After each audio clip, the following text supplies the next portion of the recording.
Positivo l'incontro tra l'assessore Lanzarin e i medici di base per esaminare i dati dei tamponi effettuati, ma è stata anche l'occasione per affrontare la questione dei vaccini.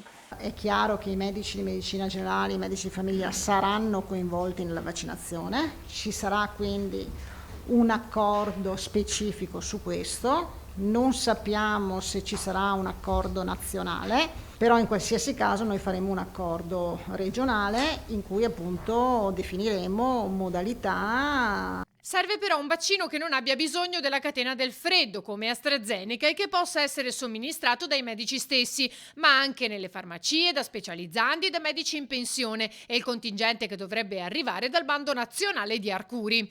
Lanzarin ha poi reso noti i numeri dei tamponi effettuati dai medici di base. E sono stati effettuati al 31/12 171.000 tamponi, quindi il 66% rispetto oggi al consegnato.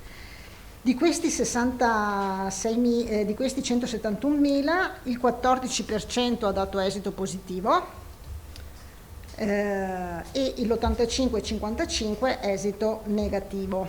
E sono state quindi emesse circa 122.000 provvedimenti contumaciali, ossia il provvedimento di quarantena o il provvedimento di isolamento. Poi ci sono i tamponi effettuati nelle farmacie. Al momento hanno aderito 200 su 1440. La differenza è che mentre dai medici di base si reca chi ha sintomi o ha avuto contatti stretti, in farmacia può andare chiunque, senza ricetta e al costo di 26 euro. Il dato all'11, quindi a ieri, sì, oggi siamo il 12, sono di 4.023 tamponi effettuati.